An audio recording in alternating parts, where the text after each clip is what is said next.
B cannot be 0.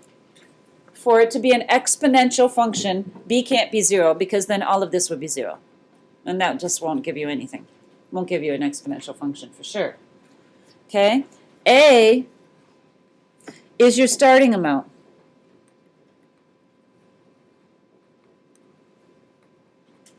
Let's see if I can zoom in a little. A is your starting amount. And it's where x equals 0. It's like on any graph, like a linear graph. When x equals 0, that's your starting amount. Okay? And then B,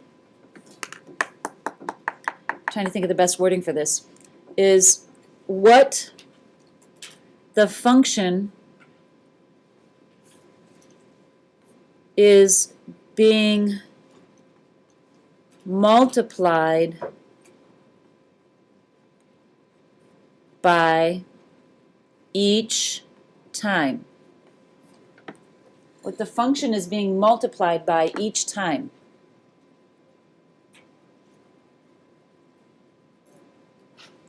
The x is your variable. It could be squared, it could be cubed, it could be to the 10th, it could be to the 20th, it could be anything. So in our cookie situation, what was it being multiplied by every single time? 2. It was doubling every single time. So your B was 2. All right? Okay, so let's go back to the cookies. Let's say you start with 2 cookies, and every 30 seconds they get cut in half. How sad would that be? So you better eat quick. No, you start with 2. 30 seconds later, how many are you going to have? 1. 30 seconds later, how many are you going to have? Half. Half. And then? 4. So it's getting smaller, right? So that's decay. It's not growing, it's getting smaller. So let's look at the difference between exponential growth and exponential decay. Exponential growth is when the B is greater than 1. Whatever you have is being multiplied by a number bigger than 1, it's going to grow. Like when we doubled our cookies by 2. If we're multiplying by a number between 0 and 1, like 1/2, what's going to happen to what we have? Every single time it's going to get less and less and less, correct? So exponential decay is when B is between 0 and 1. If you just think about the cookies, it kind of makes sense. All right, compound interest, we're going to talk about that on the back side, but let's talk about money now in a different sort of situation. It still has the same idea. Let's say your rich uncle gives you $2,000. And you put it in a bank account. You get 10% interest every year. How much are you going to have at the end of the year? Does anybody know what 10% of 2,000 is? Oh, so at the end of the first year, how much are you going to have? 2,200, right? Well, compound interest, it will give you, at the end of the second year, it'll give you 10% on that 2,200, which is 220. And then on the third year, it'll give you 10% on 2,420. Compound interest gives you money on your initial amount and the interest you earn every year. Simple interest doesn't. A lot of them are just simple interest. You put the 2,000 in. At the end of the year, you get 10% on that 2,000. At the end of the next year, you get 10% on that 2,000 again. So it's not as good. You don't make as much money. So let's write a definition for compound interest. You're making interest, or dollars, on both the initial investment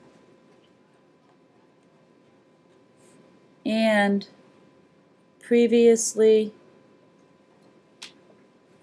earned interest.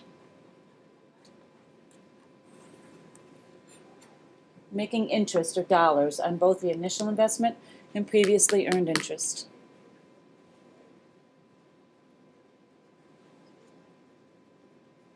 I read an article somewhere that if, like, at 16 years old, you put, like, $5,000 in an account that gives reasonable interest and you don't touch it ever, you'd be a millionaire by the time you're 64.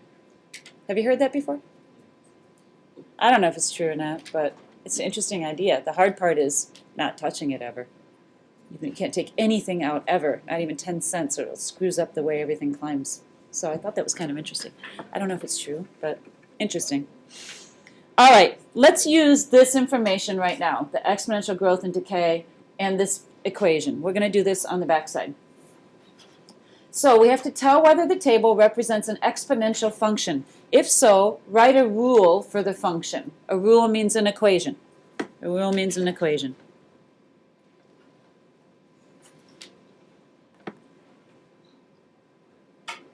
Okay. So what we have to do is we have to notice that the x's are climbing by 1 each time, correct? What's happening to the y every time we climb by 1?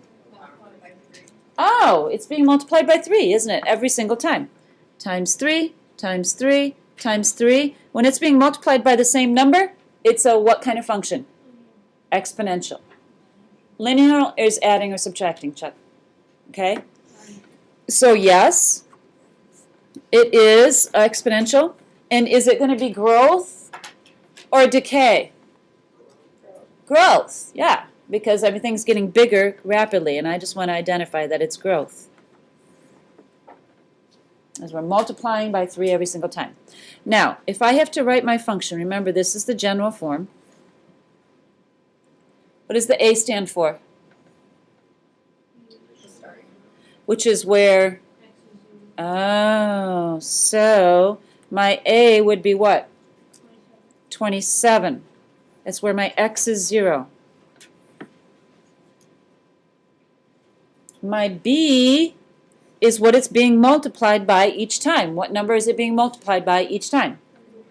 3, and then you just make that to the x, and you're done.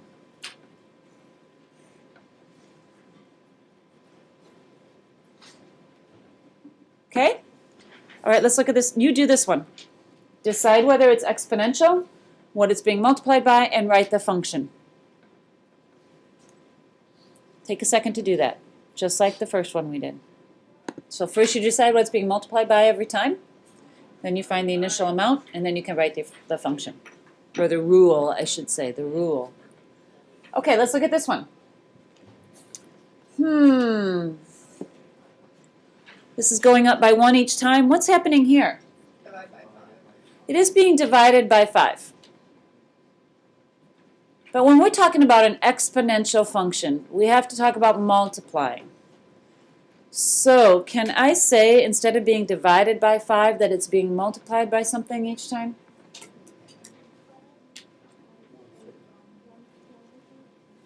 Some of you get it. Others of you, let's look at it this way. What if I tell you to divide something by 2? You're really multiplying by what fraction? 1/2, aren't you? You're cutting it in half every time, right? So what if I tell you to divide by 3? You're multiplying by what fraction every time? Oh. So if you're dividing by 5, you're multiplying by what fraction every time? Correct. Times 1/5 times 1/5. And this is true here. It happens all the way across. So it is a function. Is it growth or decay? Decay, because we multiply that cookie by 1/5 every time, it's going to get small real quick.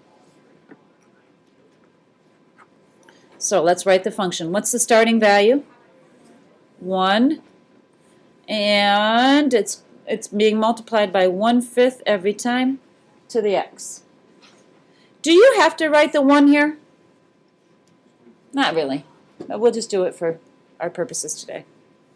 Okay, let's look at this one. Sometimes it gets confusing when it starts with fractions. You're like, ugh. No, look at this end first. Just look at this end and say, well, how can I go from 2 to 8? What's one way? Multiply by what? 4. Oh, okay, maybe that's going to work. Let me go now. 1/2 times 4 is what? It is 2, isn't it? 1/2 If you have 4 halves, it gives you 2, doesn't it, altogether? Okay, 1/8 times 4. If you're not sure, come over here and do it. 4/8. Oh, that gives me 1/2, doesn't it? So it's being multiplied by what every single time? 4. Start down here without the fractions and then see if it kind of works for the fractions, and it does. So times 4, times 4, times 4. Now, is this growth or decay? It's growth. It's being multiplied by 4 every time. Doesn't matter what the starting amount is. It's what it's being multiplied by every single time. Okay? How you feel about that? That's one thing you're going to have to do. All right, turn it over. Exponential growth model. You're going to see this through all of your high school math. Is that exciting? Probably in science as well. Have you seen it already with mold? Have you done mold? You don't do that yet. Next year. Next year you'll do it. Okay. So let's talk about what these parts are. A is the initial amount, which is kind of what we were just working with, the initial amount.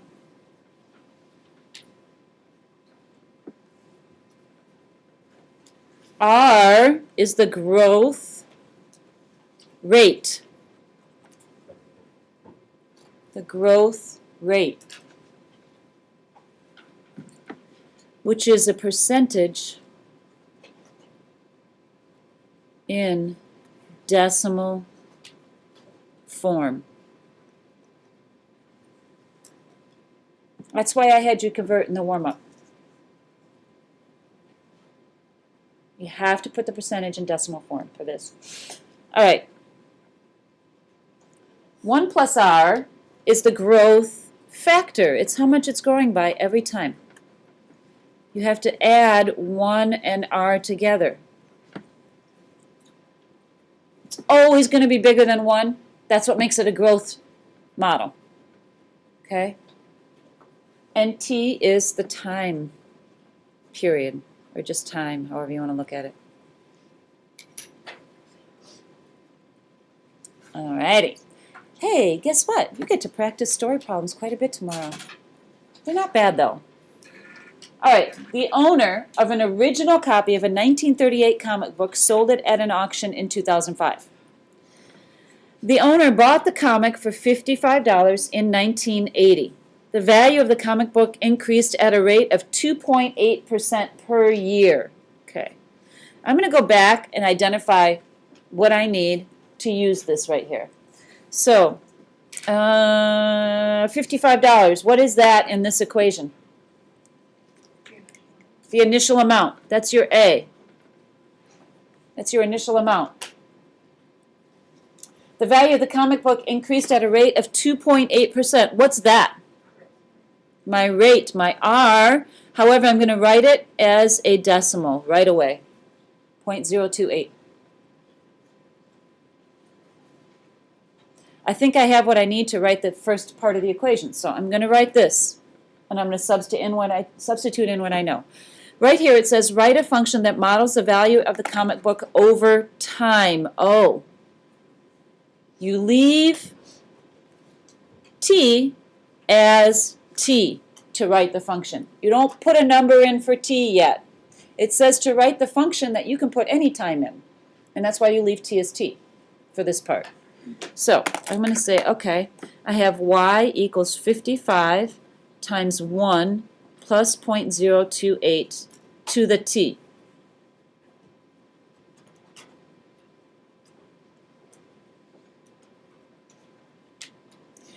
The only thing I do to make it prettier is what? Add those two together, Mrs. Burgess. That's what you do to make it prettier. Stewie was going to answer for me. Thank you. Okay. Y equals 55 times 1.028 to the T. And that's your function right there. You leave T as T, so you can plug any number into there. All right. It says, what was the approximate value of the comic book at the time of the auction in 2005? Round your answer to the nearest dollar. So if he bought it in 1980 for $55, and he's selling it in 2005, how many years did he have it for? 25. So T equals 25.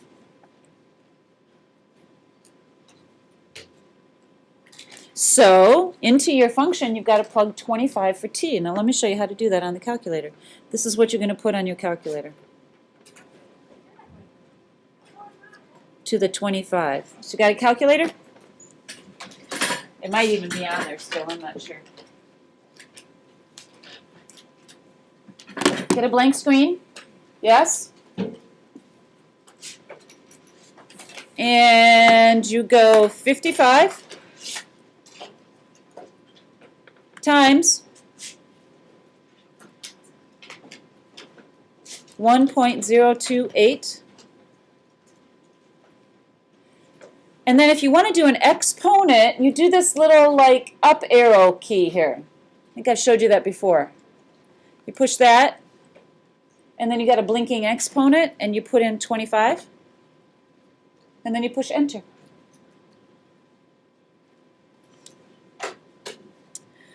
Oh, cool. It says round your answer to the nearest dollar, so how much would it be worth? $110. Okay? Easy enough. Hey, let's just graph this for the heck of it. You want to see what it looks like? I know you do. What, Kyle? Your face. It's like, no, I don't want to, but whatever. Okay, so what I want you to do is push, you ready? Stay with me. Push the zoom button. And then if you arrow all the way down, it's zoom fit, because it's going to fit your graph to the numbers. It's going to fit your window to the numbers. So you can push 0 or you can push enter.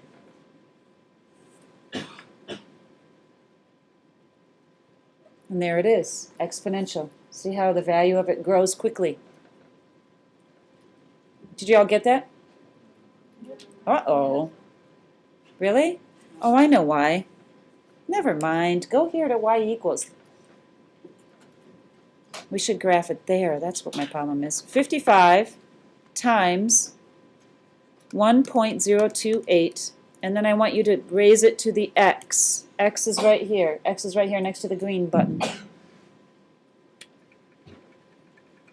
Okay?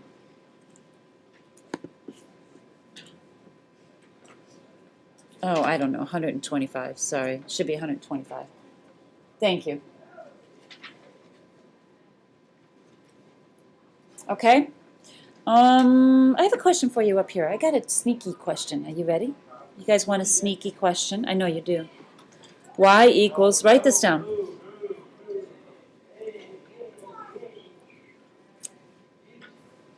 Tell me, first of all, this, what the A is, what the growth factor is, and what the growth rate is. I want you to think about that. Can you shut the door behind you, please? Thank you. Kick that in. Yeah. Thanks.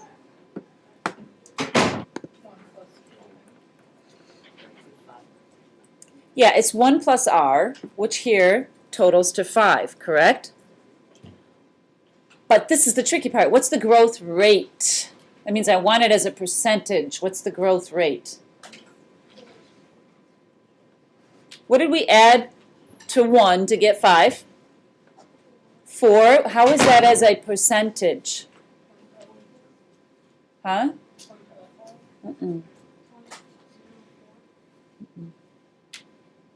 No? I know, I told you it was a long one. All right, exponential decay model. It's the same as the growth, it's just a minus. So it's the initial amount. You can fill this in. Go a little quicker. R is the decay rate.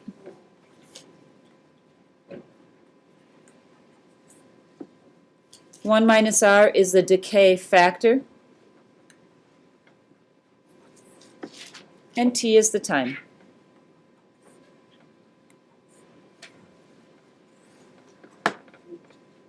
Okay, keep going. We're almost there. A farmer bought a tractor in 1999 for $30,000. The value of the tractor has been decreasing at a rate of 18% per year. Did you know as soon as you buy a new car and drive it off the lot, it's not worth what you bought it for? That's what happens. Depreciates. It depreciates pretty quickly.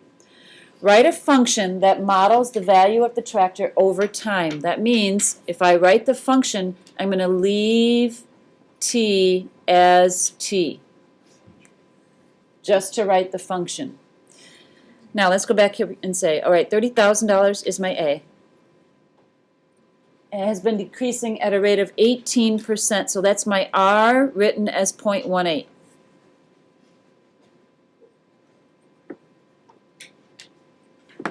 I got to use the decay because it's decreasing. It's decreasing. I got to use the decay. So y equals 30,000. 1 minus 0.18 to the t. I'm leaving t as t to write the function.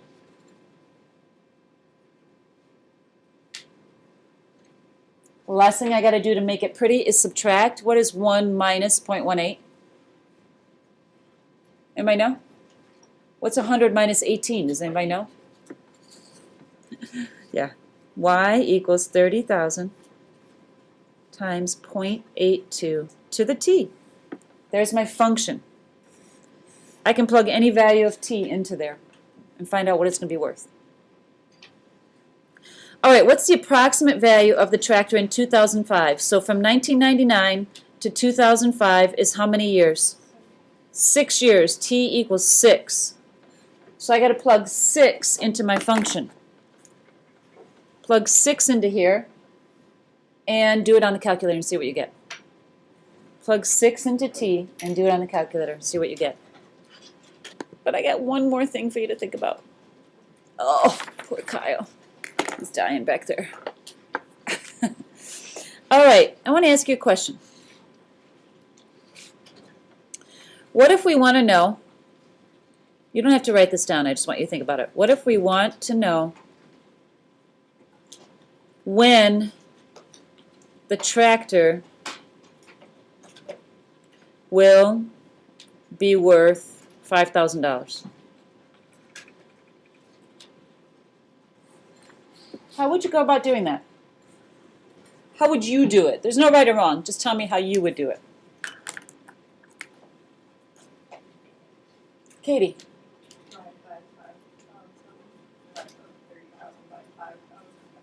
We can't do that because it's decreasing at a rate of 82% per year. So it's not decreasing by the same amount every year. Yes. So that doesn't work. It has something to do with this equation. This is going to be t here. What do you think? In what year will it be worth 5,000? How can you figure that out? Katie? Replace the 30,000 with 5,000. No. Because this function right here gives me the value based on the number of years. So what would you do? Wow.